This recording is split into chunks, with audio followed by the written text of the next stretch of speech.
ዛሬ በልቤ የሞላው ማካፈላችሁ ሐዋርያት ሥራ ምዕራፍ 16 ቁጥር 5 ላይ ያለውን ተንተርሼ ነው እና ከዚህ በፊት ሰብካችሁታል፣ ሰምታችሁታል። የእግዚአብሔር ቃል ግን ሁሉ አዲስ ነው እና ታውቃላችሁ ክርስትና ወይ የመጨመር ነው ወይ የመቀነስ ነው። ባለህበት መቆም አትችልም። ጻድቅ ግን እንደ ፀሐይ ብርሃን ሁሌ እየጨመረ ይመጣል እና ይሄ እግዚአብሔርን ፈቃድ ነው። በእውነት ብዙ ተባዙ ምድርን ሙሏት፣ ብዙ ፍሬ ብታፈሩ አባቴ ይከብራል። መጨመር መለኮታዊ ሕግ ነው እና ረግረግና አቋሪው ሳይፈወስ ይቀራል። ከእግዚአብሔር ቤት የሚወጣ ወንዝ ሁሉ ግን ቁርጭምጭሚት፣ ወገብ፣ ጥልቅ የሚዋኝበት እያለ በብሉይም በአዲስ ሐዋርያትና ነቢያት እየጨመሩ ነው የመጡት እና ሰለሞን መኃልይን ጻፈ፣ ምሳሌን ጻፈ፣ መክብብን፣ ዳንኤል እስከ ምጽአት ድረስ አይቷል። እንደምታው ሄኖክ ራሱ በገና ድሮ ጥንት ሕሊና ዘመን በእነ አዳም ዘመን ስለ ክርስቶስ ምጽአት በመላእክት ታጅቦ እንደሚመጣ አይቷል እና እየጨመሩ የዘላለምን መዝገብ ጥግ ድረስ ያዩ አሉ። ጳውሎስም የኋላዬን ትቼ ወደፊት እዘረጋለሁ፣ ቢሆንልኝ በሞቱ መስለው ዘንድ እመኛለሁ፣ ጸልዩልኝ እና የኋላዬን ትቼ ከፍ ባለ ማዕረግ ሩጫዬን እንድጨርስ እያለ ብዙ ያነሳሳናል። እና ይሄ ጳውሎስ እንደኛው ሰው የሆነው ጳውሎስ እንግዲህ ዕብራውያን የሱ ከሆነ 14 መጽሐፍ ነው የጻፈው። የተከላቸው አብያተ ክርስቲያናት የከፈታቸው ወደ ጌታ ያመጣቸው ሰዎች የጻፋቸው ቅዱሳት መጽሐፍ ስታዩ ምን አይነት ኢነርጂ ነው ውስጡ ያለው? ወይስ ምን አይነት መለኮታዊ መርህ ቢከተል ነው? እና ዛሬ ስለመጨመር ነው። ቅድም ፓስተር ዲዲም እንዳለ አይደለም የተደፈነው የተከፈተ በማይዘጋ ምንጭ እንደ ይስሐቅ ያለ አኗኗር እንዴት መኖር ይችላል? በድርቅ ዘመን እንዴት ዘርቶ 100 እጥፍ ማግኘት ይችላል? ረሃብ ነው ዘመኑ። ይስሐቅን በመድፈን ልታሸንፈው አትችልም። እየሰነጠቀ ነው የሚሄደው። አስገራሚ ነው። እና አባቶቹም እንደዚሁ ነበሩ። ግን ከጳውሎስ ሕይወት በሕይወቴ መጨመር እንዴት ይችላል? እድገቴን ምንም ሳያቆም በየቀኑ በየዕለቱ በጥራትና በቁጥር እንዴት መጨመር ይችላል? 5 ነገሮች ነው ዛሬ ከጳውሎስ እንድንማር የፈለግኩት። ምናልባት ለ2-5 ጉዳይ ገደማ ጨርሳለሁ። ከዛ ጸልየን ነው የምንጨርሰው። ጌታ እንዲያስተምረን እንጸልያለን። አመሰግናለሁ ጌታ። አንተ በጸጥታ ትናገራለህ፣ ለሚሰሙ ትናገራለህ። ሚስጥርን ከባሪያዎች አትደብቅም። አቤቱ የዘላለም መዝገብ ዛሬ ይገለጥልን። እግዚአብሔር ባለንበት አንድ ቦታ ለረጅም ጊዜ ተቀምጦ አየና አዘነለት ይላል። አንድ ቦታ ጌታ ሆይ ከቃዴስ በርኔ መዞር አንተን ያሳዝናል። የዘላለም አምላክ ኃይላችን እንደ ዕድሜያችን እንዲሆን በፊት ብዙ ክብርና ገድል እንድናሳይ ፈቃድ ነው። ከኢየሱስ ጋር ሰራተኞች ነን እንደተባለ ካንተ ጋር እየሰራ በአንድ ቦታ የሚረግጥ ሰው ሊኖር አይገባም። ዛሬ የመጨመርን ሚስጥር ግለጥልን። ለእኔም መናገር እንዲገባኝ አንደበቶቼን እንድትከፍተው የተጻፉትን መግለጥ እንድችል ለመስማትና ለመታዘዝም የተዘጋጀን እንድንሆን ሁላችን ለጸጋ ቃል አደራ እሰጣለሁ። በኢየሱስ ስም ብለህ ስማን። አሜን። ሐዋርያት ሥራ ምዕራፍ 16 ቁጥር 5 አብያተ ክርስቲያናትም በሃይማኖት ይበረቱ ነበር፣ በቁጥርም ዕለት ዕለት ይበዙ ነበር። ይህ በሃይማኖት የሚለው ታውቃላችሁ በጥራት ነው። በጳውሎስ ዘመን የነበረችው ቤተክርስቲያን ብትፈልጉ ጳውሎስም በየቀኑ ጥራቱ እንደ አልማዝ ያንጸባርቃል። በቁጥርም በየወሩ አይደለም፣ በየቀኑ በቁጥር ይጨምራል። በቁጥርና በጥራት በየቀኑ መጨመር እንዴት ይቻላል? ስለዚህ የጳውሎስን ታሪክ ነው የምናጠናው። ቁጥር 6 ላይ በእስያም ይላል። እዚያው ከቆምኩበት ነው የምቀጥለው። 16:6 በእስያም ቃሉን እንዳይናገሩ መንፈስ ቅዱስ ስለከለከላቸው በፍርጊያ በገላትያ ሀገር አለፉ። በሚስያም አንጻር በደረሱ ጊዜ ወደ ቢታንያ ይሄዱ ዘንድ ሞከሩ። እስኪ ሞከሩ በሉ። በኋላ ስለሚመጣ የኢየሱስ መንፈስ አልፈቀደላቸውም። በሚስያም አጠገብ አልፈው ወደ ጢሮአዳ ወረዱ። ራእይም ለጳውሎስ በሌሊት ወደ መቄዶንያ ተሻግረህ እርዳን እያለ ቆሞ ሲለምነው ነበር። ራእዩንም ካየ በኋላ ወዲያው ወደ መቄዶንያ ልንወጣ ፈለግን፣ ወንጌል እንሰብክላቸው ዘንድ እግዚአብሔር እንደጠራን መስሎናልና። ጳውሎስ በደማስቆ ነው ጌታ የተገለጠለት እና ለአሕዛብ ወንጌል እንዲሰብክ ነው የነገረው። ሐናንያም ደግሞለታል። ይህንኑ ወንጌል ለመስበክ 5 ከተሞች ሄደ። እነዚህ ቅድም ያልኳችሁ ሚስያ፣ ፍርጊያ፣ ገላትያ እና ቢታንያ የተባሉ ከተሞች እንግዲህ ወደ ኤርትራ፣ ሱዳን፣ ኬንያ እንደማለት በሉት ብዙ ገንዘብ ብዙ ጊዜ ኢንቨስት አድርጎ ወንጌል ለመስበክ ሄደው ግን የክርስቶስ መንፈስ መንገዱ ላይ ቆመበት። ፍሬ አላፈራም ማለት ነው። ጳውሎስ ብዙ አመታት ናቸው እነዚህ ቃላቶች ሳነብ ነው በ2 ደቂቃ የጨረስኩት እንጂ በተግባር ምድር ላይ ስታወርዱት አመታት ይፈጃል። ገንዘቡን ከስሯል። ያልተጻፉ ገጾች ተገልጠውበታል። ጳውሎስ ከኢየሱስ ተቃራኒ ነው ሄደው። እንዲያውም መንፈስ ቅዱስ ይከለክለዋል፣ ኢየሱስ ይከለክለዋል። ፍሬ ሊያፈራ አልቻለም። ይገነባል፣ ይፈርስበታል፣ ይሰበስባል፣ ይበተንበታል። ለምን? ለንግድና ለጉብኝት እኮ አይደለም ሄደው። ቅዱሱን የዘላለም ወንጌል እስከ ፀሐይ መውጫ ሰበክ ያለው ጌታ ነው። ሊሰብክ ሄደው ጳውሎስ ይህንን ወንጌል ነው። ግን ፍሬያማ አልነበረም፣ አልጨመረም፣ አላደገም፣ እንደ ድካሙ አላጨደም። ለምን? ሉቃስ በቅጥን የጻፈልን ሞከረ ይለናል። በምሪት ሳይሆን በሙከራ ስለሄደ። በክርስትና ህይወት የምትጨምረው ከዘላለም አምላክ ምሪትን በጆሮ ስትሰማ ነው። ጳውሎስ ሞከረ። የሚገርም ነው። መጨረሻ ላይ እኮ ነው ወደ መቄዶንያ ናና እርዳን የሚል ራእይ በሌሊት አየ። መቄዶንያ የኤሮፕ ዋና ከተማ ነች። በተለይ ፊልጵስዩስ ከተማ የኤሮፕ ጌት ነች።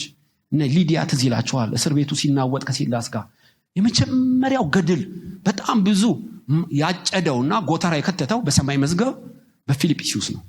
አይረሳትም እቺን ቤተክርስቲያን። እና ጳውሎስ እኮ በሚሲያም እሱ ነበር፣ በፍርጊያም እሱ ነበር። በፊልጵስዩስ ለምን ብዙ እንደ ከዋክብት ደመቀ ብትሉ በራእይ ስለተንቀሳቀሰ። ግን ሞጋች ጥያቄ ሊጠይቃችሁ፣ መጀመሪያውኑ በራእይ ሳይቀበል 5 ከተሞች ላይ በደመ ነፍስ ለምን ተጓዘ? ጌታስ ብዙ ሳይከስር ቀድሞውኑ መቄዶንያ የሚል ራእይ ለምን አላሳየው? አልጠየቀማ። በልምዱ ተመክቶ ተጓዘን? እኔ አላውቅም። እና ራእይ የተከለከለው ምናልባት ምዕራፍ 15 ላይ ሄዳችሁ አንብቡ። ጳውሎስም ሲላስን ይዞ ለመሄድ ፈለገ። ዮሐንስ የተባለውን ማርቆስን ከኛ ጋር አይሄድም አለ ጳውሎስ። የበርናባስ ያክስቱ ልጅ ነው። በመጀመሪያው ወንጌል ጉዞ ተደናቅፏልና በሁለተኛው አይሄድም አለ ጳውሎስ። በርናባስ ይሄዳል አለ። ተጣሉ ማለት ነው። ጳውሎስ ሲላስን፣ በርናባስ ዮሐንስ ማርቆስን ይዘው ሄዱ። ነገር ግን በወንጌል ሐሳብ ቢጋጩም ሳይጣሉ መለያየት ይገባቸው ነበር። አእማድ ሐዋርያ ናቸው። እነሱ ግን የራስ ጉዳይ ተባብለው ተከፋፍተው ሄዱ። ምናልባት ራእይ እግዚአብሔር የማይሰጠን በህይወት እንዳንጨምር ሰማያት የሚዘጉብን አብረን ከምንኖረው ሰው ጋር በእኔ በኩል በሰላም መኖር ሲያቅተኝ ነው። ራእይ ለምን ይዘገያል? ለጳውሎስ የተናገረ ለእኔ ይናገራልን? በደንብ ይናገራል። በጎቼ ድምፄን ይሰማሉ ብሏል እኮ። ለተቀቡና ለተመረጡ አይደለም። ቅዱሳን ሁሉ ድምፁን እንዲሰሙ ራእይ እንዲቀበሉ በመንታ መንገድ ላይ ሲቆም መንገዱ ይህች ነች የሚል ድምፅ እንዲሰሙ የእግዚአብሔር ፈቃድ ነው። ግን እንደ ዕድሜያችን ራእይ ለምን አንቀበልም? ምናልባት እንቅፋት የሚሆነን ከሰዎች ሁሉ ጋር በእኛ በኩል በሰላም መኖር ስላልቻል ያልተቋጩ ክፍተቶች ስላሉ ሊሆን ይችላል። ከሰው ጋር ያለ ግንኙነት የሰማይ ራእይን ያደበዝዘዋል፣ ምናልባትም ያዘገየዋል። የራስ ጉዳይ የምትለው አይደለም ማለት ነው። ታውቃላችሁ፣ በጣም ንክክ ያለው። ሎጥም ከአብርሃም ሲለይ እግዚአብሔር ተገለጠለት። እንዳይገለጥለት ሎጥ መጋረጃ ሆኖት ነበርን? ይመስለኛል። ሎጥ ማለት የስሙ ትርጉም ራሱ መጋረጃ ማለት ነው። እግዚአብሔር ቤተሰብን ትተውጥ አለው። እሱ ግን አባቱ ስለሞተ በሰባዊነት ነው ሎጥን ያመጣው። እግዚአብሔር እንደ ልቡ ሲናገር ሎጥ የተባለ የገደል ማሚቶ አንጥሮ ይመልሰዋል ማለት ነው። አብርሃም አያውቅም። በቃ እኔ እናንተ ወንድማማች ነን፣ ወደ ቀኝ ወይ ወደ ግራ እባክህ ከኔ ተለያለሁ። አብርሃም ለርስት ሰስቶ አይደለም። ሎጥ አብሮት እየኖረ ያለ በሙላት መገለጥ እንደማያገኝ ገብቶታል። ሎጥም ሰዶም ጎሞራን መረጠ። ልክ ሎጥ ሲወጣ እግዚአብሔር ሲገለጥ እኩል ሆነ። እና አንዳንድ ጊዜ ከሰዎች ጋር ያለን ግንኙነት ለራእዮቻችን መዘግየትና መፍጠን ምክንያት ናቸው። 20 ዓመት ያዕቆብ በላባ ጉልበቱን ላባ በላው። ስጋ አልበላም፣ ቁርና ብርድ ነው የበላው። ታውቃላችሁ። እና ሪፖርት ያቀርባል እኮ ከ20 ዓመት በኋላ በጎችን ስጠብቅ 20 ዓመት ሙሉ እንዲነበርኩ አንድ ቀን በግ አርጄ እንድበላ አልፈቀድክልኝም። እና ሌሊት ቁር ይበላኛል፣ ቀን የፀሐይ ሐሩር ይበላኛል። ይህን 20 ዓመት ያለ ብድራት ጉልበቱን እንግዳ ለምን በላው? ለምን? የፓትሪያርክ ልጅ የይስሐቅ ልጅ እኮ ነው። አያቱ እኮ አብርሃም ነው። ያልተገረዘ ላባ ክፉ ሰው ለምን 20 ዓመቱን ምሽቅ አድርጎ በላው? ቀላል ነው። ወደኋላ ሪዋይንድ ብታረገው ከወንድሙ ከኤሳው ጋር ተጋይቶ ነው የመጣው። እና ይቅርታ ተደራርገው አንገት ለአንገት ሲታቀፉ እግሩ ሽሉዳው ተነክቶ ቢያነክስም ከዛች ሞመንት ጀምሮ የያዕቆብ ራእይን ልትቋቋሙት አትችሉ። እስካሁን ሚስት ጠብቄ ነበር፣ በግ ጠብቄ ነበር፣ አሁን ግን ጌታ ሆይ መድኃኒትን እጠብቃለሁ። እዛው ታውቃላችሁ፣ ጸሎቱ በጣም ድንቅ ነው። በእርጅና አይኑ ቢታወርም መገለጡ እየጨመረ ነው የመጣው። አየህ፣ ኤፍሬም ይበዛል፣ አንተ ወይን ነህ ሐረግ ነህ፣ ይሁዳ ነገስታት ከወገብ ይወጣሉ፣ ከተራራ ይልቅ ምርቃቴን ስሙ እያለ ግብፅን በመገለጥ ነው ያናወጣት።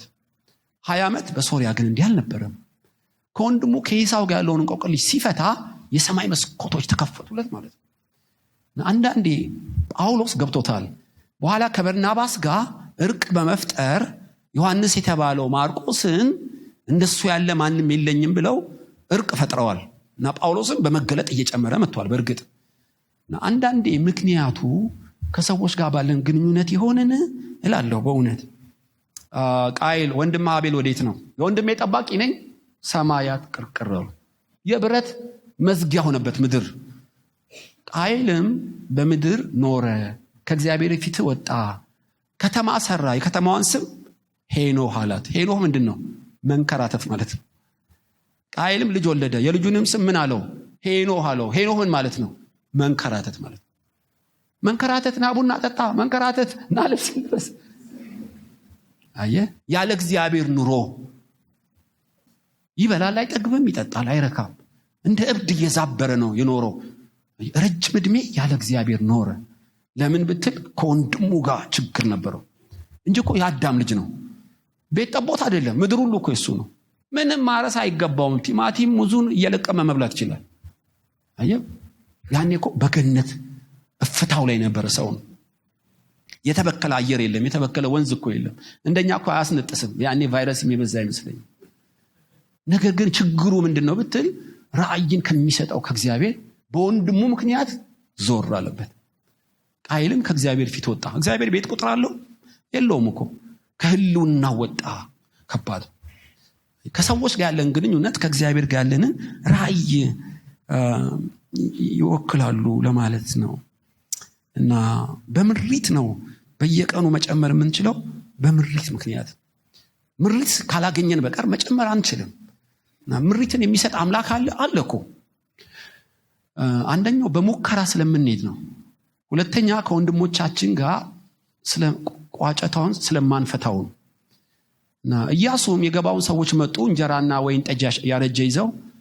ኢያሱም እግዚአብሔርን አልጠየቀም። በልምዱ ተመክቶ ማለላቸው። የመጣው አውራቂ ሳውሎ ንፋስ ልነግራቸው አልችልም። ሚስጥርን የሚገልጥ አምላክ እኮ በቱሚም በኡሪም በነቢያት በህልም በራእይ ከሱ ጋር እኮ ነው፣ ግን አልጠየቀው። ጳውሎስም እንዲሁ ነው። በሙከራ ሸመጠጠ። በል ያዋጣ እንደሆነ ሂዳለሁ። ግን ብዙ ተላልጦም ቢሆን ዋጋ አግኝተዋል። ከሰው ጋር ያለን ግንኙነት ራእይን ሊያዘገይብን ይችል ይሆናል። ምናልባት ለተገለጠለን ራእይ ወደ ደማስቆና እርዳን። ጳውሎስም ፈጥኖ ወደ ፊልጵስዩስ ወደ ደማስቆ ወረደ፣ ወደ መቄዶንያ ወረደ። እንደምታውቁት እሺ፣ ከዚህ በፊት ቢገለጥለት ይሄድ ነበርን? ስላልተጻፈልን መገመት አትችሉም። አንዳንዴ ራእይ የሚዘገየው ከሰው ጋር ያለን ግንኙነትን በሚገባ በፍቅር ሳንቋጨው ሊሆን ይችላል። ሁለተኛስ ለተገለጠልህ ራእይ ለመታዘዝ ብቃት ላይኖር ይችላል። እግዚአብሔር እኮ ይነግርሃል። ለተገለጠው ከስጋና ደም ሳትማከር እነሆይ ለማለት አቅም አለ ሆይ ነው። ጳውሎስ በፍጥነት የሄደው ያለ ራእይ ኪሳራን ስላየው አጣጥሞታል። አብርሃም አንድ ልጅህን በሞሪያም ተራራ ሰዋ፣ በማለዳ ቢላና እሳት ይዞ ሄደ ለማለት ትችላለህ።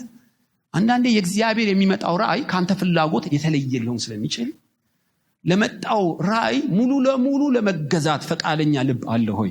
ወደዛ ማንነት እስክንደርስ ብንጠይቅም ላይነግረን ይችላል። ለምን? በብዙ ዕዳ ትጠየቃለህ። ዛሬ ጠይቀው ነገ ቢመልስልህ የማታደርገው ከሆነ ተጠያቂነት እየጨመረ ይመጣል። እግዚአብሔር ለጠየቁ ሳይሆን የተነገራቸው ለሚያደርጉ ነው ራእይ የሚሰጠው። ጳውሎስ ወደ መቄዶንያና እርዳን ወዲያው ለሚወጡ ማለት ነው። ስሰብክ ነው ቀላል። አንዳንዱ መራራ ነው ትእዛዙ። ሰማይ ከምድር እንደሚለይ ፍላጎት ከፍላጎቱ ሊለያ ይችላል። የጠራ ድምፅ እንደ መንፈስ ቅዱስ ሐሳብ እንደ እግዚአብሔር ቃል ፈቃዱ ከመጣ ለማድረግ ዝግጁ ነህን? ይሄ ውሳኔን ይጠይቃል፣ ብስለትን ይጠይቃል። በትንቢተ ኤርምያስ 42 ላይ እነ ዮሐናን መጡ አይደለም? ኤርምያስ ወደ ግብጽ እንሂድ ወይስ እዚሁ ከተማ እንኑር? እሺ አንድ 10 ቀን ስጡኝ እግዚአብሔርን ፈቃድ ልጠይቅ። እግዚአብሔር ሆይ ግብጽ እንሂድ ወይስ ከነዓን እንኑር ይሉሃል። አይ ከነዓን ኑሩ።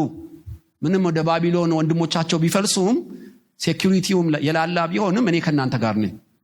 እግዚአብሔር እንዲህ ይላችኋል፣ ምላችሁ የለም እሱ ያለውን እናደርጋለን ቢመችም ባይመችም ብላችኋል፣ በከነዓን ኑሩ ይላችኋል አላቸው። እነ ዮሐናን ግን ይሻላሉ። እግዚአብሔር ማለት ያለበት ወደ ግብጽ ነው ብለው ኤርምያስንም አስረው ወሰዱት። እንደምታውቁ የልብ ፍላጎታቸው እግዚአብሔር እንዲፈርም እንጂ የሱን ፈቃድ ለማድረግ ዝግጁ አልነበሩም። የእግዚአብሔር ቁጣ ነደደ ማለት ነው።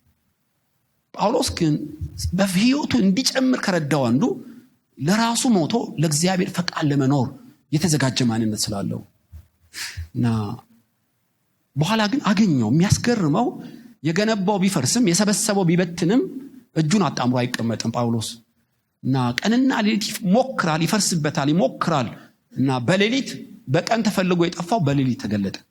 ጳውሎስ ናና እርዳን የሚል ራእይ ያየ፣ አለቀ። ጳውሎስም ወደ ፊልጵስዩስ ከተማ ሄደ። ማንም በፊቱ ሊቆም አልቻለም። የተሰወረውን በመግለጥ የናስ ደጆቹን በመክፈት ምድሪቷን አንቀጠቀጣት። ከጳውሎስ የተነሳ አይደለም፣ በራእይ ስለሄደ ጳውሎስና ኢየሱስ አብረው ስለሰሩ።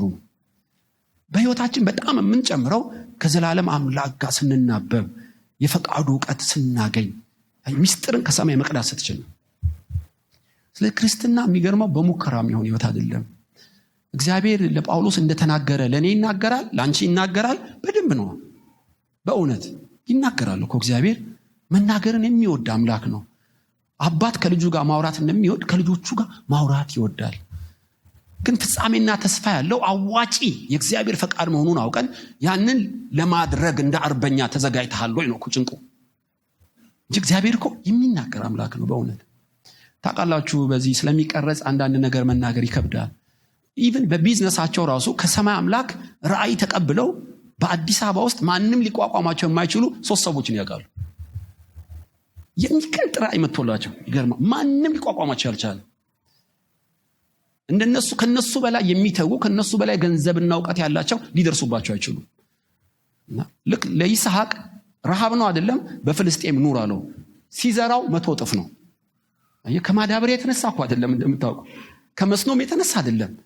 እነሱ ዘር ይመስላቸዋል እንጂ ራእይ ያለው ዘር ነው እና ሊቋቋሙት አልቻሉም። እና ላባ ያዕቆብን ደሞዝ ብዙ በዝብዞት ያለመጨመሩ አበሳይቶታል። የዘላለም አምላክ ይሄ ሰው ጨካኝ ነው፣ እግዚአብሔርን አይፈራም፣ ሰውን አያፍርም፣ ጉልበቴን በዘበዘው፣ ልጆቹን የሸጠ ነው እና ምን ይሻላል አለው። እግዚአብሔር የሰጠው ታውቃላችሁ ብርና ወርቅ አይደለም። አንድ እንጨት ውሰድና ሽምልመል አድርገህ ላጠው፣ በጎቹ ሊጠጡ ሲመጡ ውስጡ አጋድመዋለው፣ አለቀ። ጠቅላላ የሶሪያ በግ የላባ በግ ኃያል በግ የያዕቆብ ሆነ። ጠንካራና ብዙ የያዕቆብ ሆኑ፣ ደካሞች የሶሪያው የላባ ሆኑ ይላል። ሚስጥሩ ምንድነው ብትል ከሰማይ አምላክ ሚስጥርን ስለተቀበለ ነው። ስለዚህ በትዳር በለው፣ በንግድ በለው፣ በአገልግሎት በለው ሚስጥርን የሚገልጥ እግዚአብሔር እዚህ ቤት አለ እኮ በእውነት ኢየሱስ ከኛ ጋር አለ። መንፈሳዊ ሰው ሁሉን ይመረምራል፣ በማንም አይመረምርም እኮ። የእግዚአብሔር መንፈስ ከኔና ከናንተ ጋር እኮ። ስለዚህ በሙከራና በደመ ነፍስ ጉዞ ትተን በመንፈስ ቅዱስ ምሪት ለመሄድ እኮ ቅዱስ መንፈስ ባንቺ ውስጥ አለ። ጌታ ኢየሱስ በዛ ሲሄድ ስኬት የለም፣ በዚህ ሞክራለሁ ስኬት የለም፣ እባክህ መንገድን አሳየኝ ልጄ ሆይ መንገዱ ይህች ነች ብሎ በጆሮሽ ይናገራል። ለኔ እግዚአብሔር ድምጹን ለመስማት ብቁ አይደለሁም አትበሉ።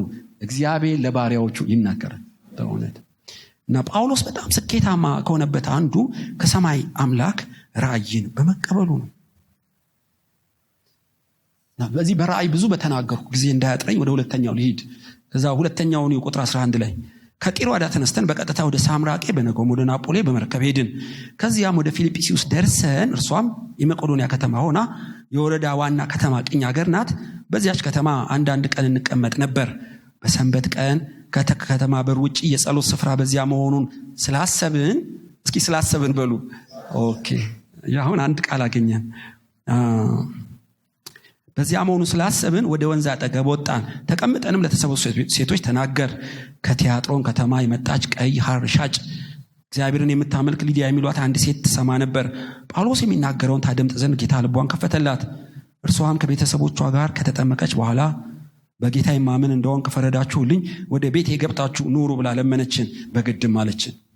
ጳውሎስ ራእይ ያየ። ጳውሎስ መቄዶንያ የሚል ታውቃላችሁ፣ ጳውሎስ ሊሰብክባቸው የነበረ ቦታ አሁን ሌላ እምነት 99% ነው። በከንቱ እንዳይደክም ወደ ትክክለኛ ቦታ መራው። ልክ ፊልጵስዩስ ሲገባ መቄዶንያ ትልቅ የመካከለኛው ምስራቅ ግዛት ነች።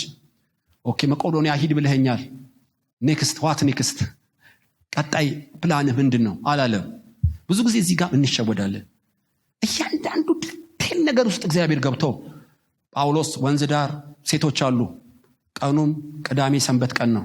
እዛ ሄደ ስትሰብክ ሊዲያ የምትባል ሚሊዮነር አለች። እኔ ልቧን ከፍታለሁ፣ እሷም ጌታን ትቀበላለች፣ እቤቷ ታስገባለች።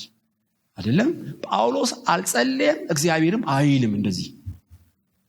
አሁን ሁለተኛው ስቴፕ አጠቃላይ ራእይን ከሰጠው በኋላ የእግዚአብሔር የመንገዱን ፍለጋ ካመለከተለት በኋላ ሁለተኛ ማርሽ የከተተው ጳውሎስ ራሱ ማንነቱን መልካም አጋጣሚን ሁሉ በመጠቀም ትጋት ጨመረበት፣ መናጠቅን አከለበት ማለት ነው። እሱ ማድረግ የሚገባውን እግዚአብሔር አያደርግም ልላችሁ እኮ ነው። ወንዝ ዳር እንደተቀመጡ ሴቶች ሰማ። ማነገረው? ጆሮ ነው። መረጃ ሰማ። በክርስቶስ ደም የነጻ አእምሮ አለው ጳውሎስ። እንደ ታይፕራይተር አይደለም፣ ፓሲቭ አይደለም ልላችሁ። እግዚአብሔር እንደ እንዝርት የሚያዞረው ብቻ አይደለም፣ ራሱ ሙሉ ፈቃድ እንዳለው በቅዱስ መንፈስ የተሞላ በቅዱስ ቃሉ የተሞላ በደሙ የነጻ አእምሮ ያለው እንደ ክርስቲያን ታላቅ አእምሮ ያለው ማን ነው? በእውነት ጳውሎስ አእምሮን ይጠቀማል። አስገራሚ ሰው ነው። በወንዝ ዳር መቼ ሴቶች አሉ። ከዛ ሲሄደ ሂድ ያለው እግዚአብሔር እኮ አይደለም። አጠቃላይ ፈቃዱን ካወቀ በኋላ በጠዋት ዝራ በማታ አትተው፣ የቱ እንደሚበቅል አታውቅም። እና እዛ ወንጌል ሲሰብክ የጳውሎስ ድርሻ ነው። ልብ መክፈት የእግዚአብሔር ነው። ከዛ ሊዲያ ሚሊዮነር አመነች ማለት ነው። ከዚህ በኋላ አልቤርጎ አይንከራተትም ማለት ነው። ምግብ ቤት አይንከራተትም ማለት ነው። እሷ ቤት ላይ ተቀምጦ እንደ ስፕሪንግ ቦርድ እየዘለለ ኢሮፕን በወንጌል አረሳት። ትጋት ጨመረበት ማለት ነው። ከክርስቶስ ጋር አብረን ሰራተኛ ነን የሚባለው እኮ ይሄ ነው። ራእይ ካየ በኋላ ትጋትን ካልጨመርክበት መጨመር በህይወት አይኖርም፣ እድገትም አይኖርም። ጥቂት ቢሆንም ለትልቁ ገድል ትጋታችን አስተዋጽኦ አለው። ትዝ ይላችኋል በማርያም ቤት ያዕቆብ ተገደለ። ያ በጣም አደገኛው ሄሮድስ ቀጫው ሐዋርያውን። የመጀመሪያው መስዋዕት ሐዋርያ ነው። በእርግጥ እስጢፋኖስ ሐዋርያ ስላልሆነ ነው። ኢየሱስ እኮ ከሶስቱ አንዱ ነው የወሰደባቸው። ጴጥሮስ፣ ዮሐንስና ያዕቆብ ከሶስቱ አንዱን ነው የወሰደባቸው። እና ማርያም መናጠቅ ጀመረች። ነች 120 ሰዎች ቤቷ ይጸልዩባት ሴት ነች ማርያም፣ የዮሐንስ ማርቆስ እናት። በፉጨት ጠራቻቸው በኮድ። ጴጥሮስ 16 ወታደር ታስሯል እና ነገም ሊገለው ነው። ይሄ ሰውን ይሞታልን? ድርሻችንን እንወጣ፣ እግዚአብሔር የሚያደርገውን ያውቃል። አጥብቀው መጸለይ ጀመሩ። መናጠቅ እኮ ማለት ያን እግዚአብሔር አንተ ታላቅ ነህ የወደድከውን አርግ ማለት አልፈለገችም ማርያም። እና መልአኩ ወደ እስር ቤት ሄደ። ትዝ ይላችኋል ቃሉ። ከዚህ በፊት የተናገርኩ ይመስለኛል። ጨለማውን አበራ መልአኩ እና መታው። ሲነቃ በሁለት ወታደሮች ታስሯል። ሰንሰሉን በጠሰለት። ጴጥሮስ ወገብን ታጠቅ፣ ጫማህን አርግ። እጄ በሁለት ሰንሰለት ደክሟል፣ ጫማዬን አርግልኝ ቢለውስ አያደርግለትም። አይደለም ማድረግ የሚችለውን መልአኩ አያደርግለትም። ለምን? ጴጥሮስ ማድረግ ይችላል። ብራዘር አትቀል፣ ጫማህን አርግ፣ ወገብን ታጠቅ፣ ተከተለኝ። 16 ወታደር እፈራለሁ፣ እዘለኝ፣ እባክህ ግራለቅ ብራዘር ቀጥል። አልሄድም ቢልስ መልአኩም ይቆማል። አታምኖኝም? ተአምራቱ ይቆማል። ቀላል አይደለም ጫማ ማድረግ፣ ቀላል አይደለም በእግር መራመድ። እና ብረት መዝጊያው ጋር ሲደርስ ጴጥሮስ ምንም ማድረግ አይችልም። መልአኩ ተአምራት አድርጎ ከፈተው። ስለዚህ መልአኩና ጴጥሮስ ተባብረው ነው የወጡት። ለተአምራቱ ግባቱ ትንሽ ቢሆንም የጴጥሮስ ለታላቁ ተአምራት የሱ እንቅስቃሴ በጣም ወሳኝ። ጳውሎስ በህይወቱ እንዲጨምር ከረዳው አንዱ ሙሉ ማንነቱን፣ አጋጣሚን በሉ ትጋትን በሉ ጊዜን በሉ በሱ በኩል ትጋትን ይጨምራል። ካለዛ መጨመር አንችልም። በእውነት ትጋት የከበረ ሀብት ነው። ለእናንተ ምለው ለሁሉ ላለው ትጉ የተባለው እኮ ለዚህ ነው። ማድረግ የሚገባህን አንድ እርምጃ ስትሄድ 99.9 እግዚአብሔር ይሄዳል እኮ። አንዷ ነጥብ ግን ለ99% በጣም አስተዋጽኦ አላት። በዚህ ጉባኤ እግዚአብሔር ትንቢታዊ ቃል አለው። እህቴ አሁን ያለሽበት ኑሮ አይመጥንሽም። አንቺም ታውቂዋለሽ፣ ህሊናሽም ገብቶታል። በህይወት ለመጨመር ነፍስሽ ጓጉታለች። እግዚአብሔር ራእይን እኔ እሰጥሻለሁ። አንቺ ለመሄድ ዝግጁ ነሽ ወይ? ደፍረሽ እርምጃ ለመውሰድ ትጉ ነሽ ወይ? ወገብሽን ታጥቀሻል? እኔ ሰራተኛ ነኝ። ከኔ ጋር ሰራተኛ ነሽ? በምኞት አይሆንም አይደለም፣ ባቦ ሰጥም አይሆንም። ትጋትን ጨምሩ። ለእናንተ ለምለው ለሁሉ ላለው ትጉ። በብሉይና በአዲስ ኪዳን ትጋት የከበረ ሀብት ነው። ትዝ ይላችኋል ለኤፌሶን ሽማግሌዎች ያለው ከመጀመሪያው ቀን ጀምሮ በየገበያው በየምኩራቡ በየቤታችሁ እየዞርኩ ከጌታ የተቀበልኩትን ሰጠዋችሁ እንጂ አንዳች አላስቀረውም። ሩጫዬን ፈጽሜያለሁ፣ ከማንም ደምዳ ንጹህ ነኝ፣ የጽድቅ አክሊል ተዘጋጅቶልኛል። ከመጀመሪያው ቀን ጀምሮ በምኩራብ በየቤታችሁ ቀንና ሌሊት በብዙ እንባ። ይሄ እኮ ነው ትጋት ማለት። ይሄ እኮ ነው ብራዘርስ። ስለዚህ ለትጉዎች ነው እግዚአብሔር ጸጋ የሚሰጠው። ስለ ርብቃ ብዙ ሰብኬያችኋለሁ፣ ትዝ ይላችኋል። ውሃ ጠጪ፣ 9ኙንም አጠጣለሁ አይደለም። ከጠዋት ጀምሮ እስካሁን ድረስ ምንም አላረፈችም ሩት። እግዚአብሔር እኮ የሚገጣጥመው ትጉዎችን ጸጋ እየሰጠ ለሰነፎች አይሆንም ማለት ነው። ትጋት የከበረ ሀብት እንደሆነ ልነግራችሁ ፈልጋለሁ። አንድ ሰው እዛ ውጭ ሀገር ነበርኩና በጣም አስገረመኝ። እዚህ አውቀዋለሁ፣ ጓደኛ ኢንጂነር ነው። ይሄ 2 ትዊንስ ፎቅ በአውሮፕላን ተመትቶ ትዝ ይላችኋል። ያኔ እሱ እዛ ነበር ያ ልጅ እና ገብቶ የአሜሪካን ባህር ያውቃል። አንድ አደጋ ከመጣ በኋላ ድጋሚ አደጋው ቢከሰት ሪስኩን ለመቀነስ ምን እናድርግ የሚል ውይይት ሁሉ ያለ በሁሉ ነገር። ልክ አውሮፕላን ፎቁን ሲመታው አለ አንዱን ማማ ወይም የፎቁን አንዱን ምሰሶ በአውሮፕላን ቢመታ ሌሎቹ ምሰሶ ካሉ ፎቁ እንዳይወድቅ ምን እናድርግ ማለታቸው አይቀርም አለ። ቁጭ ብዬ በፊዚክስ ሳጠናው አደርኳል እና እንደገመትኩት በወር ውስጥ ፎቆች አውሮፕላን አንዱን ቢመቱት ሌላው እንዳይናጋ ምን እናድርግ የሚል ጉባኤ ተጠራለ። እኔ አጥንቼ ጨርሼዋለሁ አለ። እዛ ጉባኤ እጄን አወጣው። ኦኬ አቅርባሉኛል። እንዴት ምን አይነት ኢንጂነሪንግ ብንጠቀም ሾኩን አብዞርብ አድርጎ መቆም እንደሚችል ተናገርኳል። ያው በሱ ሙያ ተናገርኩ። አጨበጨቡ፣ ተገረሙ። ከሱ እኮ የሚበልጡ ብዙዎች አሉ። እሱ አስቀድሞ በመዘጋጀቱና ያችን ሞመንት በመጠቀሙ በለጣቸው። እዛ ብዙ ቤቶች የሚሰሩ ሪስቴት የሚሰሩ ሀያላን ሚሊዮነሮች እኛ ሼሩን እንከፍላለን አባል ሁንልን አሉት። ከዜሮ ተነስቶ ሚሊዮነር ቁንጮ ላይ ቁጭ። አሁን ቀጭን ጌታ ሆኖ በአሜሪካ ይዞራል። ገርማቸው ትጋት ጨመረበት። እግዚአብሔር እኮ ነው ራእይ እየሰጠው። ይኸው ልጄ አሁን እንደዚህ ማለታቸው አይቀርም። አንተ እቺን ቀመምና ፊዚክሷን በዚህ አጣማትና ቁጭ አርጋት። ለአይምሮ ለመጣው ድምጽ ፈቃደኛ ሆነ። ትጋትን ጨመረበት። አጋጣሚው ላይ ቁጭ አለባቸው። ስንት ፕሮፌሰርን ገልብጧቸው ሄዳው አታምኑ። እና መንፈስ ቅዱስ እኮ ቶሎ ይናገራል። ይገርማችኋል። እኔ ያኔ ኦኬ ልናገር፣ እሺ ልናገር የእናንተን ቸርች ጉዳይ ትፈቅድልኛለህ? አንዴ መጥቻለሁ የዛሬ 10 ዓመት 15 ዓመት አላውቅም። እና እዚህ ነበረ ፓስተር ሚኪም ቴዲም ነበሩ። እና ይሄ ቤት እንደዚህ ያልነበረም እዛች ነበረች። እና ቤቱን ለማስፋት እንፈልጋለን ይህንን ገንዘብ እንደዚህ የሚል ነገር እና አንዱ ከፍ ያለ ብር አዋጣ ማለት ነው። ስሙንም መልኩንም አሁን አላውቀውም በእውነት። እና ሳየው ልጅ ነው። እፈልግሃለሁ አልኩት። የብር ምንጭ ምንድን ነው? እድሜህና ብሩ አልመጣጠናለኝ፣ መመርመር አለብህ አልኩት። ቄስ ጥያቄ ትክክል ነው። የብሩ ምንጭ ጽድቅ ነው። ሚስጥሩ ልንገርህ፣ ንገረኝ። ለእነ ቴዲ ነግሬ ብሩ ነው ማስመልሰው። ለዛ ግድ የለም ትነግራቸዋለህ፣ መጀመሪያ ስማኝ አለ። ቀጥል። ለእኔ ራዲዮ ከፍትና አለኝ፣ ጋዜጣም ወዲያው ነው ማነባው። እንደወጣ ጨረታ እዚህ ቦታ አለ ሲባል መጀመሪያ ጅጉብ ምለው ነኛል። እና ትዝ ይለኛል፣ ትንሽ ተሳስቼ ሊሆን ይችላል፣ ኮምቦልቻ አካባቢ የእርዳታ ሰጪ መኪናዎች ስላረጁ በጨረታ ይሸጣል ተብሎ ራዲዮኑ ገና ሳያልቅ ሄጄ ጉብ አልኳለሁ። እንዳለ መኪናው እዛው እንደተቀመጠ ጨረታውን አሸነፍኩ። እዛ መኪናው ከዛ ሳይወጣ የዘገዩና የተንቀራፈፉ ይመጣሉ አለ። እያንዳንዷ መኪና ላይ ፕላስ እያርኩ ነው የሚሸጠው አለ። ፕላስ በዚህ ምክንያት ነው ብር አግኝቼ በጽድቅ ቤተክርስቲያንን ማንጸው አለኝ።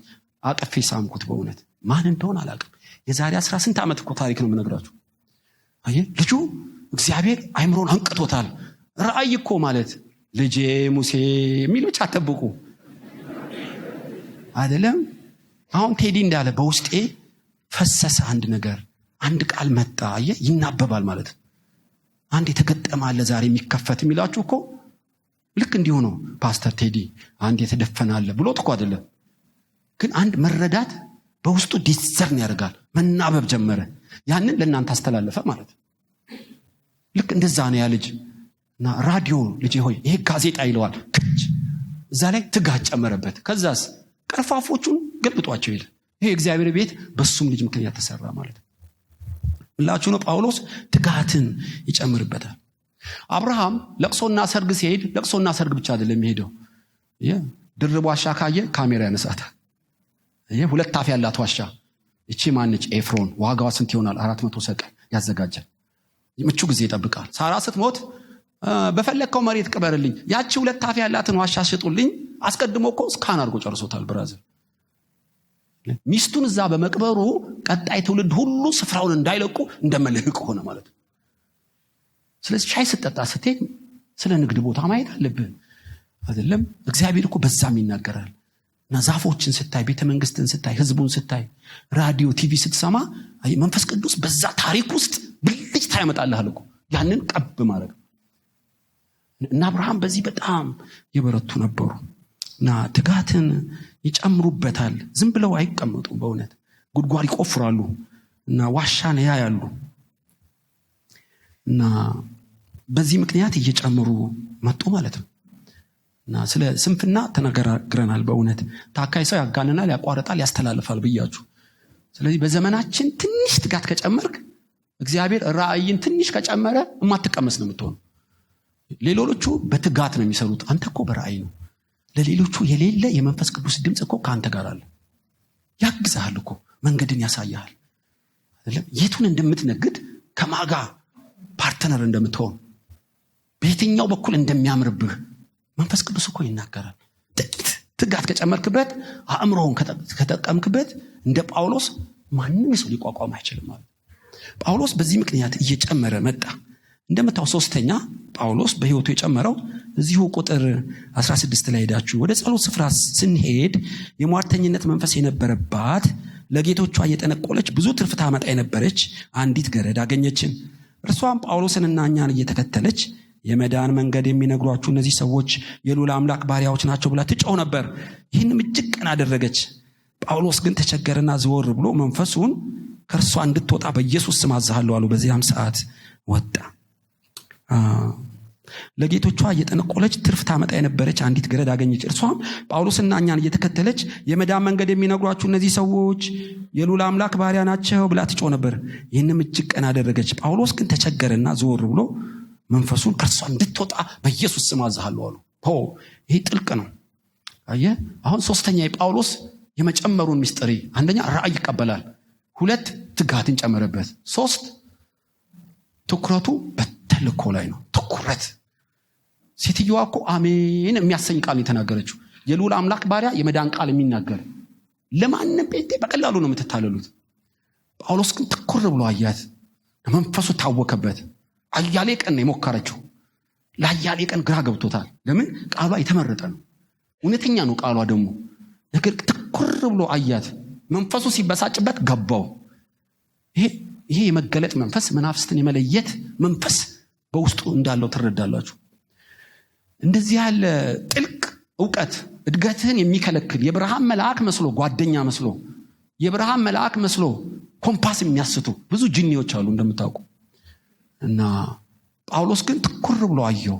በእድገቱ ላይ የፊልጵስዩስን ኢኮኖሚ ሁሉ የያዘች አንድ ገረድ ውስጥ ብዙ አጋንንቶች ቁጭ ብለዋል። በጌታ በኢየሱስ ሙጥ አለው። ልክ እሷ ስትወጣ በሮች ተከፈቱለት። ታውቃለህ፣ አንዳንዴ ራእይ እየኖረህ ትጋትም ጨምረህ ስኬትም ማታመጣው የመናፍስትን አሰራር ስለማናውቅ። ሁሉ ነገር ከትጋትና ከራእይ ጋር ብቻ አይደለም።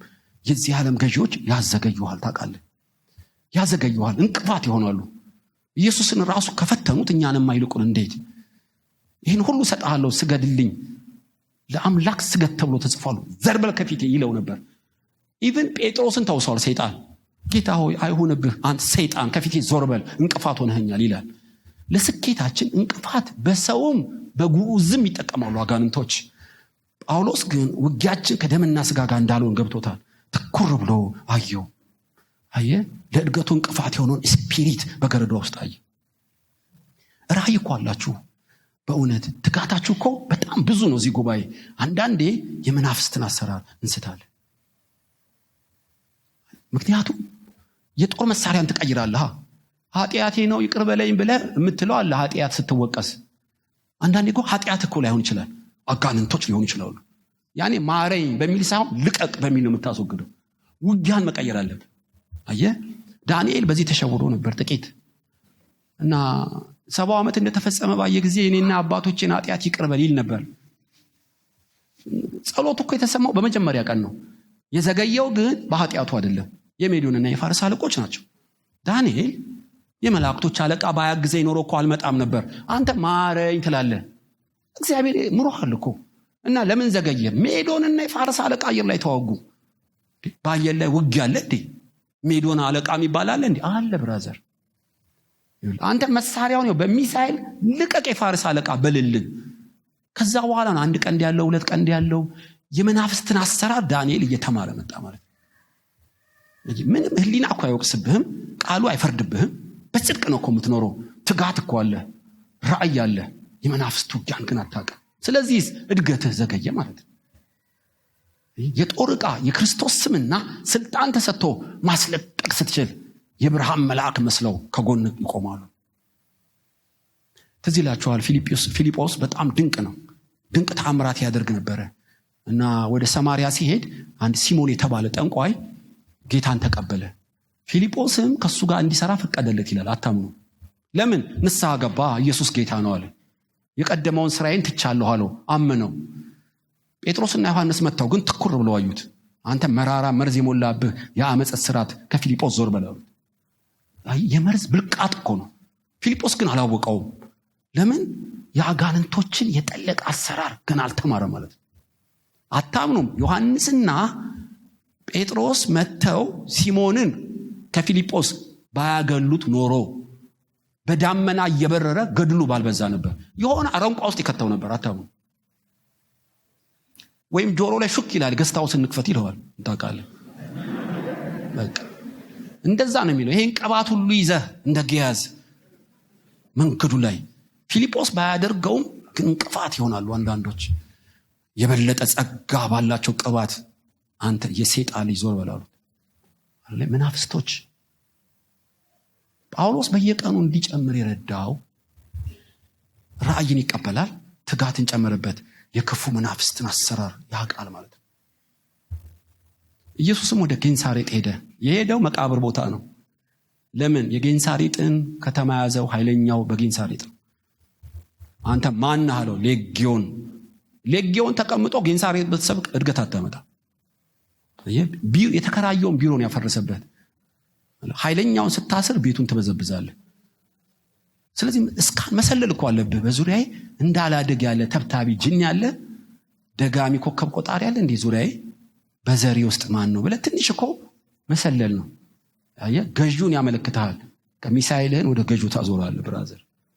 ሰንሰሉን ትበጥሰዋለህ ማለት ነው። ከመቅጽበት በላይ እየጨመረ ነው ገድልህ የሚመጣው። አንዳንድ ጉዳይ እንዳናድግ የሚያደርጉት የዚህ ዓለም ገዢዎች ናቸው። ትዝ ይላችኋል ኢየሱስ ወደ ምኩራብ ገባ። አንዲት ጎባጣ ሴት ነበረች። የምኩራቡ አለቃ አላወቀም። እቺ ጎባጣ እቺ እንቅልፋም ነው የሚለው። እጁን ጭኖ ከፈወሳት በኋላ ለ18 ዓመት የድካም መንፈስን ያጎበጣት። የአብርሃም ልጅ እኮ ነች። ቀና ብላ መሄድ ትችል ነበር።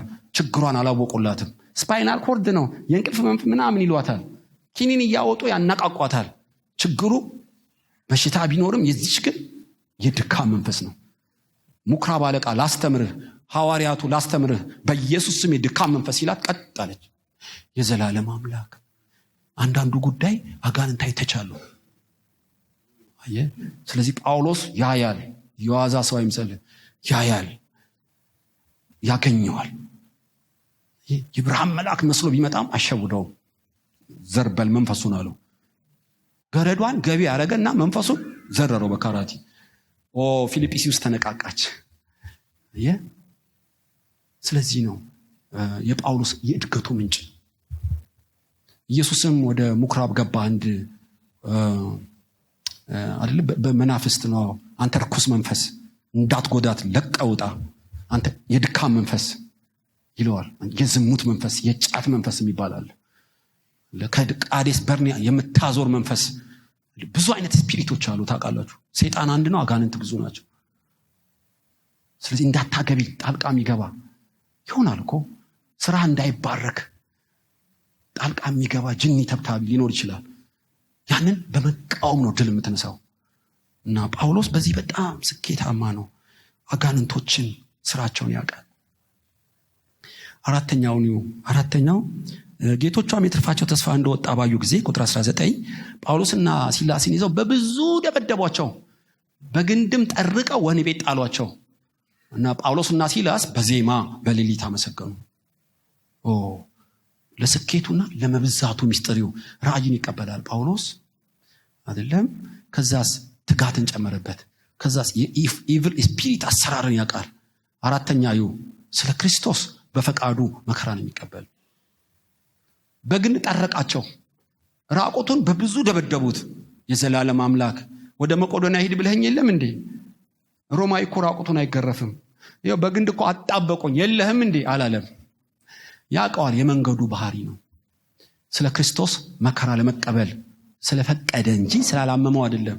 እግዚአብሔርን በዜማ ሲያመሰግን መብዛቱ 100 እጥፍ ተባዛላችሁ። ሄዳችሁ በኢየሱስም በር ተከፈትም ማለት አያስፈልገውም። እስራትን ሁሉ መስበክም አያስፈልገውም። መሬት መንቀጥቀጥና ደጆች መከፈት፣ የብዙ እስራት መፈታት፣ ተአምራትና ድንቅ እስር ቤቱን ሞሉ። በምስጋና ውስጥ የእግዚአብሔር ኃይል እንደሚገለጥ ይሁን። አንዳንዴ ስለ ክርስቶስ መከራ እየተቀበልክ ስለማታመሰግን አይደለም እድገት ይቆምብሃል ወይም ይዘገይብሃል። ስለ ክርስቶስ መከራ ስትቀበሉ ዝለሉ እንጂ ይላል እኮ ወንጌል ተራራው ስብከት ላይ። ደስ ይበላችሁ ዝለሉ፣ ብድራታችሁ ብዙ ነው። አባቶቻችሁን እንደዚህ አድርገው ነበረ። ደስ ይበላችሁ ዝለሉ። ስለ ወንጌል መከራ ስትቀበል በእግዚአብሔር ደስ ሲልህ ክብሩ እየጨመረ ይመጣል። ማጉረምረም ከጀመርክ መንፈስ ቅዱስ ይቸገራል። እንደ ኃጢአት አይሁን እንጂ ስለ ክርስቶስ መከራ በመቀበልህ ደስ ሊል ይገባል። መጨመርህ በዛ ውስጥ ነው አይደለም። ምስጋና የሚሰዋ ያከብረኛል፣ ማዳኔን የማሳይበት በዛ ነው እንደተባለ ትዝ ይላችኋል። የመጀመሪያው ሮቤልን የወለደችው ሊያ ነች። ሃሌሉያ ልጅ ሰጠኝ ከፓትሪያርክ አላለችም። ባሌ አይወደኝምና ባሌ ስላልወደደኝ ባሌ ወደ እኔ ይጠጋል ስትል ሮቤል መቸገሬን ሰማ። አንድ ልጅ ሰጣት። አሁንስ ባሌ ወደ እኔ ይጠጋል ሌዊ አለችው። ከዛ አንድ ልጅ ሰጣት። እግዚአብሔር ሰማ ስምዖን አለችው። አላመሰገነችም። ከእህቷ ጋር ባላት ፉክክር ስጋና ደም ክርክር ውስጥ ነበረች። እና በኋላ ይሁዳ ተወለደ። አሁንስ እግዚአብሔር ይመስገን አለች። ኢየሱስ የመጣው በይሁዳ ውስጥ ነው እንደምታውቁ። እግዚአብሔር በሰጠህ እያመሰገንክ በመከራው ማመስገን ስትጀምር ምንጭ ከሆድ ይፈልቃል። ብዙ ጊዜ ስኬት ከህይወታችን የሚጠፋው ስለ ወንጌልና ስለ ኢየሱስ በደስታ መከራ መቀበል ስላልቻለን። በከንፈሩ የሚሰንፍ ይወድቃል እኮ። ምስጋና የሚሰዋ ሰው እንደሚዳቋ እንደ አንበሳን ይገርማቸዋል። እና ምስጋና ራሱ የኃይል ምንጭ ነው። ልቡ ደስ የሚለው ሰው አይተሃልን? በግብዣ ላይ እንደተቀመጠ ሰው ቁጠረው። ልቡ የሚያዝን ሰው አይተሃል? ዘመኑ ሁሉ የከፋች ነች። 4 ነጥብ። ደስ ይበላችሁ ደግም ይላለሁ። ደስ ይበላችሁ። ጳውሎስ እኮ 1 ሜትር እስር ቤት ሆኖ ነው ለፊልጵስዩስ የሚጽፈው። ሁልጊዜ ደስ ይበላችሁ፣ በጌታ ደስ ይበላችሁ፣ በምስጋና አቅርቡ እንጂ እያለ ጳውሎስ እንደ እብድ የሚጽፈውን ሄዳችሁ የምስጋና ኃይልን ተለማምሩታል። እያመመውም ቢሆን መስዋዕትና ምስጋናን መሰዋት አያቆም። ስኬት ያነሰን እኮ በሽሮ በበርበሬ ታጉረመርማል። አይሆንም። በምድረ በዳ እኮ ብዙዎች ያለቁት ዝሙት ሰርተው አይደለም፣ ጣዖት አምልከው አይደለም፣ ያጉረመርማሉ። ትንሽ ውሃ ይዘገይ እዛው ግብጽ የተሻለ መና 1 ሰዓት ይዘገይ ሽንኩርቱ የግብጽ ይላሉ። ገደላቸው። በቃ እነዚህ ምንም አይጠቅሙ ማለት እግዚአብሔር። ምስጋና የማያውቅ ሕዝብ እነሱ ስለ እግዚአብሔር ማመስገን ሲገባቸው እሱ ውለታ ይነግራቸዋል። እኔ እኮ ያወጣችሁ እንደ በረም ምጣድ ከምታቃጠል ግብጽ ውስጥ ነው፣ ከፈርዖን እጅ ነው። እነሱ ነበሩ እኮ ማለት የሚገባቸው። ማመስገን የማይችል ምስኪን ህዝብ። እነ ዳዊት እንደ ልቤ የተባሉት እኮ ትገረማላችሁ። በበገና በቅኔ አይደለም ሰራዊት ፊት እየዘመሩ ልብስ ለብሰው እየሄዱ እግዚአብሔርን አመስግኑ የተባለው እኮ በከንቱ አይመስላችሁ። በምስጋና ውስጥ መጨመር አለ፣ ኃይል አለ። መዝሙር መለማመድ ነው። እግዚአብሔርን ስለ ፍጥረቱ ስለ ኔቸር ማመስገን ነው። ማመስገን ቢያቀትህ እንኳን አይደለም። አንድ ሰው የነገረኝ ትዝ ይለኛል። እሷ ሚስቱ ልትወልድ ኮሪያ ሆስፒታል ወሰዳት እና ምጡ ሲፋፋም መሞቴ ነው አለች። በቃ ይሄ ምጥ ደም የጨመረ ሐኪሞቹም ተስፋ አስቆርጠውኛል ሲል ሮጦ ሄዶ የመስፍንጉቱን ክር ገዛና በቴፕ ከፈተላት። በቀላሉ ይሞታል እንደ የሚል ነው ጠፋብኝ መዝሙሩ። ጮክ አድርጎ ከፈተላት። አመስግኝ የሚል ነው የመዝሙሩ። እየዘመረችው ልጁ ተወለደ። በዝማሬ ውስጥ ላጥ አረገችው። ስታመሰግን ነው እንጂ ስታጉረመርም ደም ይጨምራል እኮ። ስታመሰግን ነው የሚረጋጋው። ብራዘር አትሊስት ሐኪሞችም ይነግሩናል ቃሉ ብቻ ባይሆን ጳውሎስ በህይወቱ እንዲጨምር የረዳው እሱ ማመስገን። የመጨረሻውን አምስተኛ አላነብም ከጊዜ አንፃር። የሆኑ ደጅ እንደተከፈተ ሲያይ ወታደሩ ጩቤውን መዘዘ። ለምን? እስረኞች ካመለጡ አይቀጡ ቅጣት ነው የሚቀጣው። ጉቦ ሰጥተህ አስመልጠሃል ስለሚባል ሁላችን እዚህ ነን ክፉ አታርግ አለው። በራእየው በስጋ አይኑ አላውቅም። እና የሆነ ቤት ጠባቂው ሮጦ ተደፋ። ከዛ ወንበር አምጥቶ አስቀመጠው። ጳውሎስና ሲላስን ቁስላቸውን አጠበላቸው ይላል። ማን ቀጥቅጦ ያቆሰለውን? ራሱ እኮ ነው ያቀጠቀጣቸው። ራቁቱን በብዙ የደበደበው እኮ ዋናው ገራፊ እሱ ነው። ጳውሎስ ግን ደሙን ከታች እየጠረገለት ከላይ ወንጌል ይሰብከዋል። ይገርማል። በሰው ላይ ከሰው መጠበቅ ማለት ይሄ ነው። በህይወትህ እንድትጨምር ከተፈለገ ስለ ጎዱ ስለበደሉ ሰዎች ልብህን መጠበቅ። አየህ ብራዘር፣ እኔ ሮማዊ ነኝ እንደዛ ተቀጠቅጠኛለህ ኢየሱስ ጌታ ይልህ አይባልም። ምንም ሴቭ አላረገውም። ይገርማችኋል። በጣም ከፍ ባለ በላቀ ህይወት እንደኖረዩ አንዳንድ እድገታችን የሚከለክለው የጎዱንን ሴፍ እናደርጋለን። አለቀ በቃ። አንድ ሰው እኮ ሊሆን ይችላል እድገትን ይከለክለዋል። አየህ ራእይ ተሰጥቶ ትጋት ጨምረህበት እንደ ጳውሎስ ክፉ መናፍስትን ሁሉ ዘርረህ በአንድ ሰው ላይ ቂም ከያዝክ እጅ ፍሬን እንደያዘ መኪና ድምፅ እንጂ ፍጥነት የለህ። መንገዛገዝ ነው በቃ። የፈለገ ሰው ይሁን በቀል እግዚአብሔር ስለሆነ ልብህን መጠበቅ አለብህ። አየህ ሰይጣን በዚህም ቼዝ ይጫወታል። ታውቃለህ እስጢፋኖስ ይሄን ሚስጥር አውቆታል። በድንጋይ ሲወግሩት እንደ ጌሾ ተንበርክኮ የሚያደርጉትን አያውቁምና ሲል ፊቱ እንደ መልአክ ማብራት አይደለም፣ ሰማይ ተከፍተው ኢየሱስን አዩ። የመጨረሻው ታላቅ እንቅፋት ለስኬታችን የሚሆነው አብረን ከምንኖረው ሰዎች ጋር በአንድም በሌላም ልባችን ቂም ሲይዝ። ኢትዮጵያን በዚህ ብዙ እንጠላለፍ ይሆናል። በኦርቶዶክስ ስንት ሱባኤ አለ፣ ስንት አብይ ጾም አለ። በአብያተ ክርስቲያንም እንዲሁ ነው። ጸሎታችን ብዙ ነው። ውጤቱ ለምን ትንሽ ሆነ? ለምን በአገራችን እልቂት ሆነ? ጠቅላላ ሄዳችሁ እስካሁን ብታደርጉ አንዱ ዘር በሌላው ቂም ይዟል፣ አንዱ በጎረቤቱ ቂም ይዟል፣ በርስት ቂም ይዟል፣ በሚስቱ ቂም ይዟል። ቂም ይዞ ሱባኤ ሱባኤ መልሱ ትንሽ ነው የሚሆነው። እያንዳንዱ ሰው ቂም ከያዘ አገራዊ እንቅፋት ሊሆን ይችላል። በእውነት ነው የምላችሁ። እና ይሄ ጳውሎስ እንደ ናሙና ምሳሌዩ ላቆሰለው፣ በብዙ ለደበደበው፣ በግንድ ለጠረቀው፣ ሊገለው ለተዘጋጀው ሰው ኢየሱስ ጌታ ነው ይለው። ዳንኤል የምታመልከው አምላክ አዳነህን? ንጉሶ 1000 ዓመት ንገስ። 1000 ዓመት አንበሳ ውስጥ እኮ ነው የጨመረው። አታውኑ? እኛ እኮ ትንሽ አንድ ቤት ይፍረስ በሆርግማን ልነግራችሁ አልችልም። በፌስቡክ የዘንዶ ልሳኖች ይመስሉኛል። እንደው ትንሽ ከመማለድና ከመጸለይ እንዴት በፍጥነት እንደምንሄድ ማኑ ያስነካናል ማለት አይደለም። አንበሳ ውስጥ ጨምሮ እኮ ነው። ቤንዚል 10 ብር ይጨምር አለቀ። ቷቷቷ ልነግራችሁ አልችልም። የጴንጤውም ይሆን እላለሁ አንዳንዴ አንደበት የበለጠ እርግማን ይሆናል። ነገር ግን ጳውሎስ በጣም የታወቀ ነው።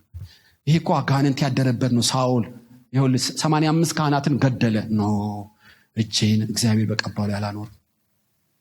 ይገርማችኋል። አሳልፎ ቢሰጠው እንኳን ኖ ልብሱን ቆረጠ፣ ልቡን መታው። ንጉሥ ልብሱ ስላጣ አይደለም እኮ በጣም ይጠነቀቅ ነበር። እነዚህ ባለስልጣናትን ሲሳደቡ ውሃ እንደሌላቸው ዳመናዎች፣ ውሃ እንደሌላቸው ጉድጓዶች፣ ተንከራታች ከዋክብት፣ መልአኩ እንኳን ሰይጣንን እግዚአብሔር ይገስጸዋል፣ የስድብ ቃል አያወጣም። እነዚህ ግን ባለስልጣናትን ሲራገሙ አይፈሩም።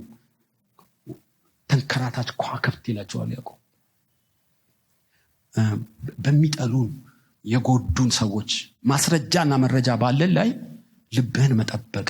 ውጤቱን ሄዳችሁ ጳውሎስም ዘመን የነበረች ቤተክርስቲያን በጥራትና በቁጥር በየቀኑ መጨመር ሆነ፣ ማደግ ሆነ። እግዚአብሔር ለዚህ ጉባኤ መልእክት አለው።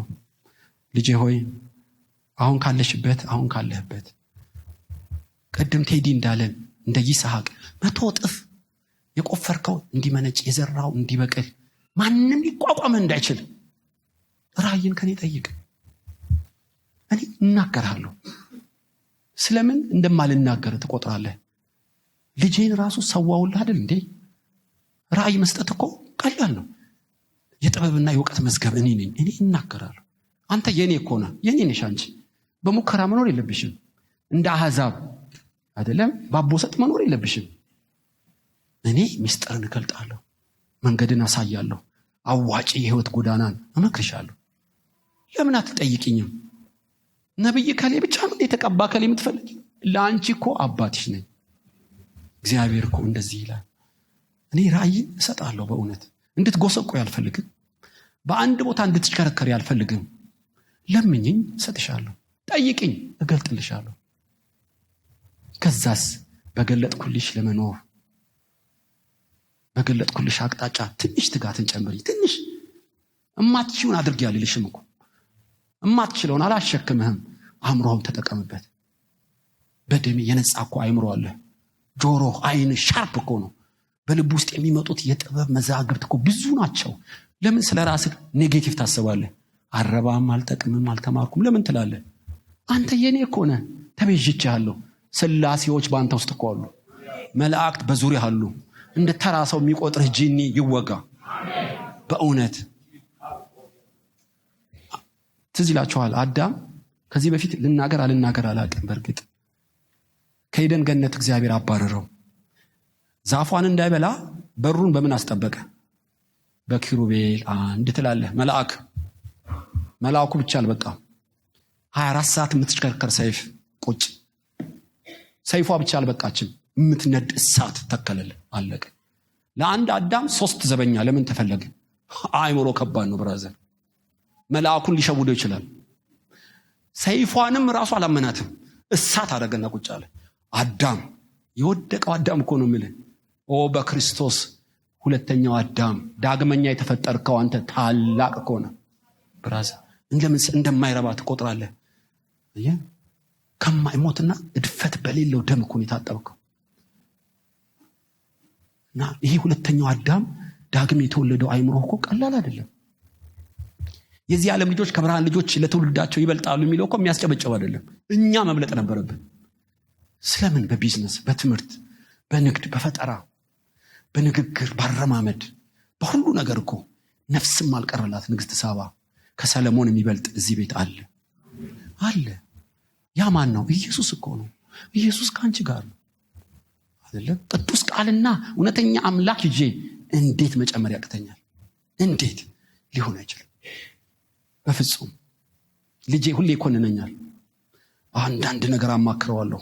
ይሄን ቃል እንዳትደግመው ይለኛል። ለእኔ አይመጥንም አንተ የምትለው እምነት የለህም አንተ ራስህ ይለኛል። በጣም ነው የሚገርመው። ኢየሱስን ይዤ አባቴ እጨምራለሁ። አንተ ከምትለው 100 እጥፍ ጨምራለሁ። አሳያለሁ። ትንሽ ታገሰኝ። የሚያስገርም ነው። በጌታ ላይ ያለው ትምክህት ልነግራችሁ አልችልም። እግዚአብሔር እንደ ጳውሎስ አእምሯችሁን ይፈውስ። አይደለም? ትንሽ ትጋት። ከዛስ ክፉ መንፈስ አለ በውስጥ ብስጭትን እያመጣው ምልክት እሰጥሃለሁ። ደበረኝ፣ ቀፈፈኝ፣ አይደለም አዛጋኝ አትበል። ምልክት እኮ ነው። ስፒሪት ሊሆን ይችላል ብራዘር። ከወጥሮ ለየት ያለ እና ውስጥ ብስጭት ሲል መርምረው እንጂ ብራዘር። እና ከዛስ በኢየሱስ ስም ልቀቅ በለው ይለቃል። ድገምና በለው ይለቃል። አባባ ኪዳሞ ወደ ቸርች ሲሄዳሉ አሁን ወደ ጌታ ሄደዋል። በእርግጥ ትልቅ ቋጢ ድንጋይ በኔና በቸርቹ መሃል አላሉ እና በትልቅ ካቦርቴ ውስጥ መዶሻ አስቀምጣለሁ። ወደ ቸርች ሲሄድ ጭንቅላቱን ድንጋዩን ስመጣ መዛችሁ መተዋለሁ። ለስንት ዓመት ስቀጠቅጠው አንድ ቀን ጧ ብሎ ተተረተራሉ። ገለባበጥኩት ከመንገድ ያሉ አይደለም። የሚያበሳጭ ድንጋይ አለ በኢየሱስ ስም በለው ያው ይንቀጠቀጣል፣ አይችልም። በጾም ተደገምከውማ ስሩም አይገኝም።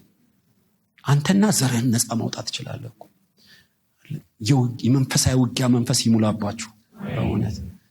እና ጳውሎስ የመናፍስት ውጊያን ያውቃል። ስለ ክርስቶስ መከራ ጳውሎስን በቀላል ቃል ማስለቀስ አትችልም። መፈንቅለ መንግስት ልታደርግ ነው፣ የሽፍቶች አለቃ ነህ፣ አብዳሃል፣ አእምሮ ጎደለ፣ ከሴቶች ጋር ከፖለቲካ ብታገናኝ የሚያለቅስ አይደለም። ብራዘር በተርሴስ የተወለድኩ በገማልያል እባክህ ፍቀድልኝ ነው የሚልህ። አየህ፣ ሪሞት ኮንትሮሉ በሰው እጅ አይደለም፣ በሰይጣን እጅ አይደለም፣ በሰማይ አምላክ ነው። የደስታው ምንጭ ሁሌ ነው። በመከራም ውስጥ ያመሰግናል። በቀላሉ ሆድ ለምን ይብሳል ብራዘር? የማይቋረጥ የልብ ደስታ፣ ከስንዴ ይልቅ የበዛ ደስታ፣ የስጋ ተስፋ፣ የነፍስ ሰላም የሰጠን ኢየሱስ የተባረከ ይሁን። በዓለም ሳላችሁ መከራ አለባችሁ፣ ነገር ግን እኔ ከእናንተ ጋር ነኝ። ደስ ይበላችሁ። አሁን እኔ ከእናንተ በጌታ ደስ ይበላችሁ የተባሉ ቃል እኮ። ደስታን አታስነጥቅ። በረባ ባረባው ልብህ እንዲያዝን ነፍሴ ወይ ለምን ታውኪኛለሽ? የፊቴን አምላክ አመሰግነው ዘንድ በእግዚአብሔር ታመኚ። አሰልጥኗት። ምስጋና ውስጥ ኃይል አለ። ሰዎች ጎዷችሁ፣ አሟችሁ፣ ወገኔ ልብህን ጠብቅ። በፍጹም ከስጋና ከደም ጋር አትነካካ። ለነሱ መልስ የሚሰጥ የፍትህ አምላክ አለ። አያምርብህም ላንተ። አየህ፣ ሰውን ለውጣለሁ ካልክ መሞት ጀምረሃል። ተው ለእግዚአብሔር። ኢነርጂ እየጨመረ የሚመጣው ትኩረት ላይ ተልኮን አድርገህ ከሰው ጋር ልብህን ስትጠብቅ ነው ማለት። እንጸልያለን።